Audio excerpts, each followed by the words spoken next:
We gonna let the band deal with this. In my A style. Old school. Okay.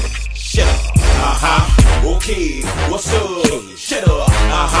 Okay. What's up? Okay. Shut up. Okay. They what's up? Shut up. Tell them trick, tell them trick, tell them trick. Haha, that relative silence you hear from American Airlines Arena, where the Miami Heat is basically telling their naysayers to shut up. You know, this team is really coming together quickly, and one of the things that we've seen is when things are going well, you see the stars, you see the hip-hop icon sitting courtside, and so that's why I decided to bring in one of Dade County's own to bring you into episode 2 of the Post Up Podcast.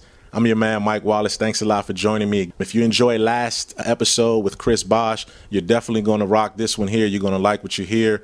I had a chance to catch up with 2 members of the Miami Heat who will be vital parts of the All-Star Weekend coming up in Orlando. None other than Dade County's own James Jones, the defending Foot Locker three-point shootout champion, who will be putting his title on the line up in Orlando on Saturday night. And he'll be going against teammate Mario Chalmers, among other players in the field. And, you know, also sat down and actually posted up with Mario and got his thoughts on how his breakout season is going in year 4. We talked about this getting a new contract. He's already in a season where he's establishing career high marks for field goal percentage and three-point percentage.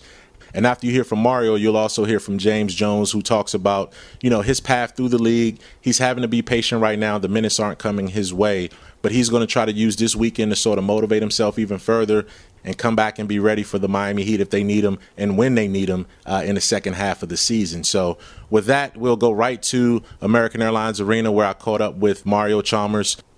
You know, obviously we've seen the career numbers from three-point percentage, and what's been different about your approach this season? You know, just more comfortable coming into the season. Last year was battling injuries coming in early, so I was kind of a step slow and everything. But now I'm feeling healthy and playing as I can.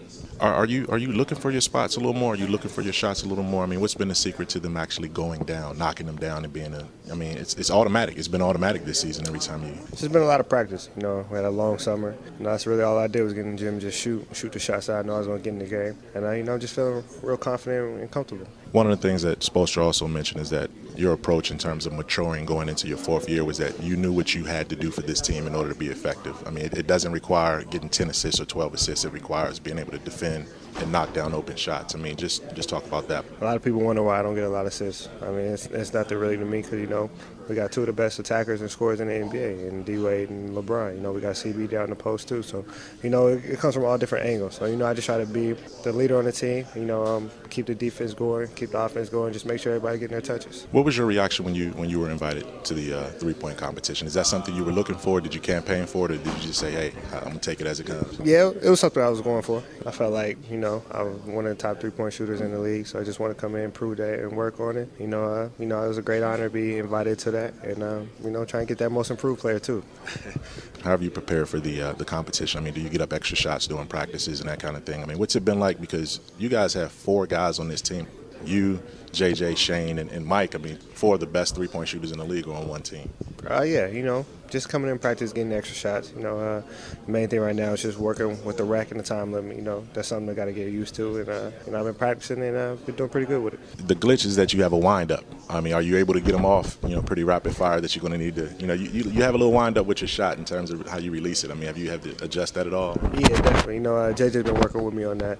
You know, even though he's the champ, he still want me to do good and succeed, so that's a good thing about it. So, you know, I've just been working on that and just try to get my release quicker. And lastly for me, I mean, a lot of people, you know, look at the games and see how, you know, you and LeBron interact on the court. It looks like he's yelling at you a lot to try to get you motivated. You grew up with an older sister, so you know what it's like to be yelled at and that kind of thing. How have you sort of adjusted to that and sort of have fun with it? I mean, what goes on the court, we can't hear it, but, you know, just talk about that interaction you guys have. You know, it's just 2 competitors. You know, we both want to win. So, you know, if I see something he's doing wrong, I'm going to get on him. He sees something I do wrong, I'm going to get on, he's going to get on me. So, you know, it's the type of relationship we have. But, you know, I look at him as a big brother and a mentor. And you said that this was a season where a lot of people are going to say, hey, he got the big contract. What is he going to do? You know, I mean, so far through 33 games. Yeah, it's been 33. You know, do you look at halfway point All-Star game this weekend? Do you look at it as if you've accomplished what you set out to do so far? Yeah, so far. But, the goal is not how you start, it's how you finish, That's the main thing. We're trying to get another trophy. We still got that bitter taste in our mouth from last year. So, we're just trying to do our best and keep going to the end. From there, we'll go right to James Jones, who talked about what it feels like to defend his three-point championship and what it meant to him to win it last year in L.A. and to come back for another shot to defend it this time around in Orlando. Well, it's a privilege and an honor. It's something that, an opportunity that I relish. Last year I had an opportunity to go and shoot against Ray Allen, who's the NBA's greatest shooter of all time. And I came out victorious. Mario said a few minutes ago that it was one of these situations where you guys have been preparing together. I've always, this thing is bigger than just this event. We're here during the season chasing the championship, and this is just an accomplishment that he's attained, and I want him to perform well and enjoy it and continue to boost his confidence because he's a vital piece of what we're doing here.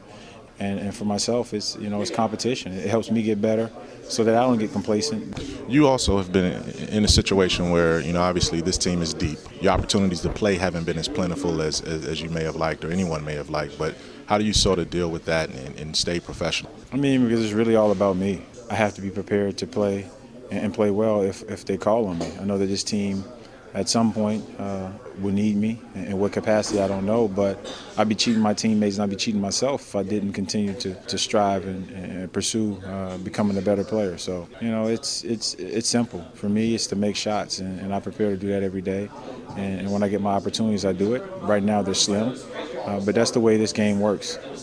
I wanted to ask you also to sort of size up that three-point competition field. All those guys are tremendous shooters. Those guys are the league's best. And, Kevin Love, even though he's a big guy, you can see that he shoots the ball easily.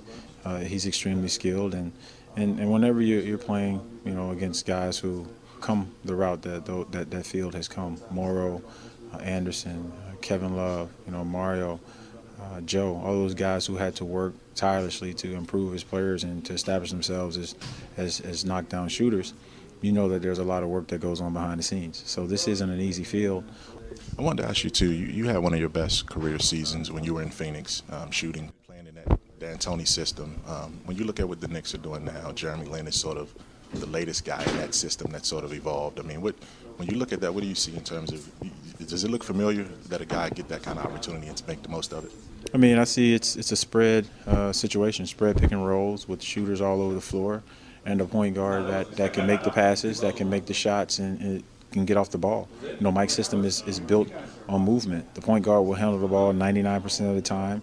He'll run 10,000 pick and rolls, and eventually you'll get to a trigger. And if you make the right plays and you get off the ball, that ball movement is contagious, and the rest of your teammates, especially your three-point shooters, will play well and have good looks. So it's a product of Mike's system and a product of Jeremy Lin being a good point guard.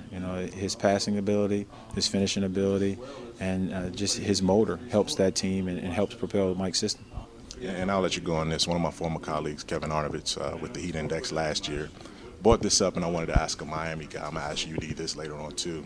When it comes to iconic Miami hip-hop, how do you rank them when you look at what Luke did with Two Live Crew, what Trick Daddy did with Slip and Slide Records, and obviously what Rick Ross is doing right now?